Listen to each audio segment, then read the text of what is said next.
Hello out there, ghouls and goblins, and welcome to a very special edition of A Quarter Ton of Fun. It's a new series I'm doing called A Coward Watches, because I'm a little afraid of scary movies. Okay, a lot afraid sometimes. And this October, I want to prove to myself that I'm a big, brave dog and I can do it. Who am I, if you've never watched before? I'm your buddy Ryan, aka The Coward. Today, we're looking at the 2005 film The Devil's Rejects, directed by Sir Robert Zombie.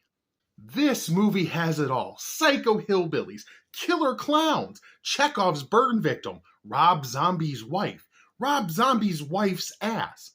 And listen, I'm a red-blooded American male, and it's a nice ass. I get why she wants to show it off, but by the third or fourth time we see it, it's getting a lot of screen time. Let's move on. And now everyone's favorite portion of a movie review, a quick synopsis of the action. It's boring if you've already seen the movie, and incomprehensible if you haven't.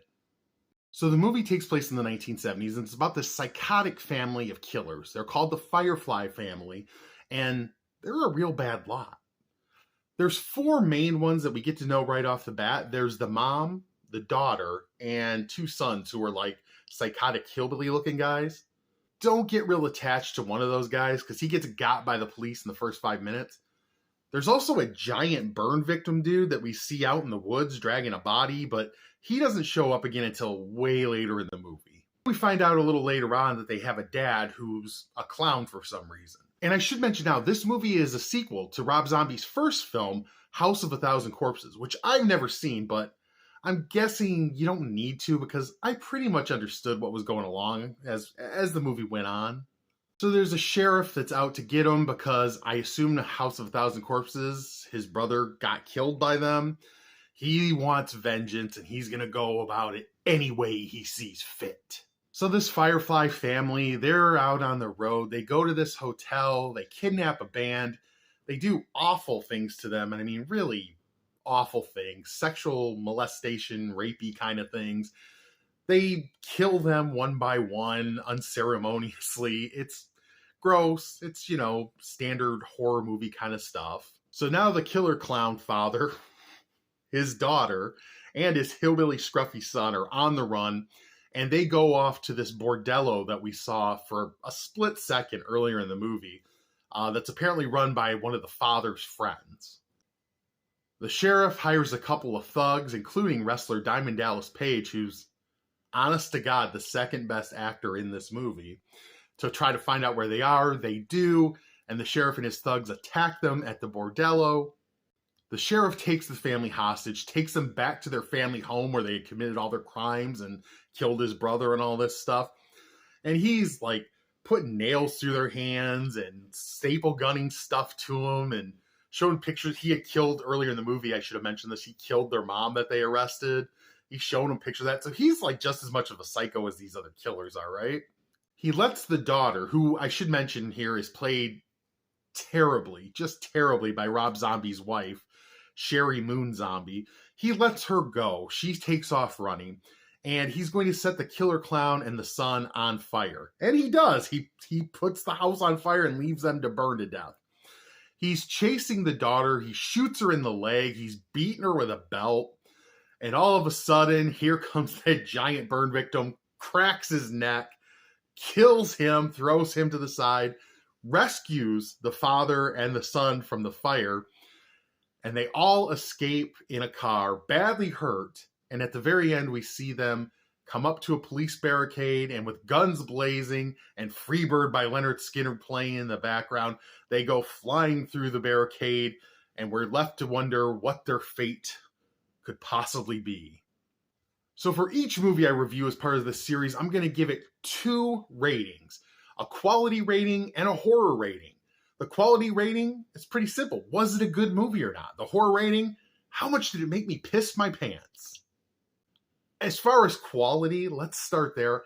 I cannot state to you how much I dislike this movie. I hated this movie. This movie worked on almost no level for me at all. So going into it, I wasn't sure what it was. Is it a horror film? Is it a thriller? Is it a dark comedy? And I think dark comedy is kind of where I landed. They sort of paint these psycho rapist killers as the good guys at points. And the hero who's chasing after them is every bit of a scumbag that they are. So maybe it's some sort of statement on how everyone's awful and we all suck. But for a movie to work as a dark comedy, the comedy has to be good. And so much of the comedy in this just flat out sucks. There's an extended sequence about a farmer telling people the best way to have sexual relations with a dying chicken. And it's played for laughs, but the laughs aren't funny. And anyone who knows me knows I'm not a prude. I like filthy stuff. I like depraved stuff. I'm a downright weirdo. But this just wasn't funny. It didn't hit. None of the comedy in this hit for me. And so it didn't really work as a horror movie. It didn't really work as a tribute to 70s exploitation films. It didn't really work as a dark comedy. It just doesn't work. And a big part of that is the acting is awful throughout. Sherry Moon Zombie, who I singled out before, is one of the worst mainstream actresses I've ever seen in anything. Her inflections are dull. Her tone is monotone. Her face doesn't emote. It doesn't give you anything. It's just very flat.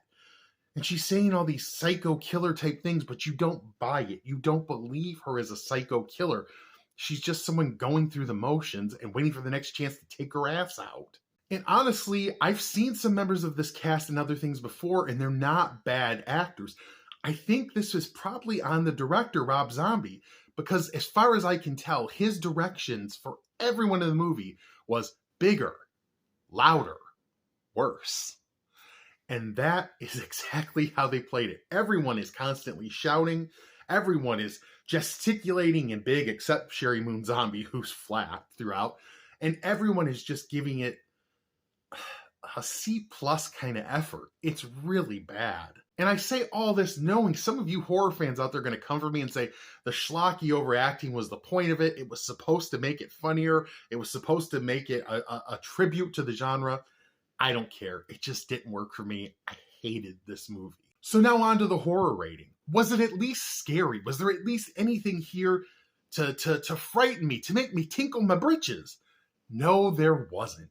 This movie had no thrills, very few chills, and a scattering of spills. There was some blood and gore, sure, not as much as I expected from things I'd heard about this movie going in. I thought it was supposed to be really sick and depraved and over the top, and it was kind of your standard Hollywood schlocky horror movie.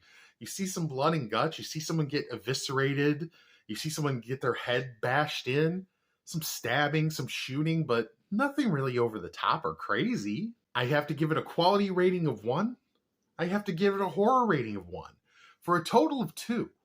And that's not very good. So during the month, I'm going to be looking at 15 different scary movies, and I'm trying to watch them from the least scary to the most. How did I determine that? I went to a panel of experts. Okay, my cousin and his girlfriend who are really into horror stuff, they helped me out. And they kind of gave me a guide to work with of the stuff that was the least scary up until the most. Thank you for joining me today. Please like and subscribe if you enjoyed this video. Next time, we'll be back with 1985's Return of the Living Dead. And when all is said and done, don't worry if you've been rejected by the devil, because I accept you. You can have a home here with me on my channel because you are Dead Sexy.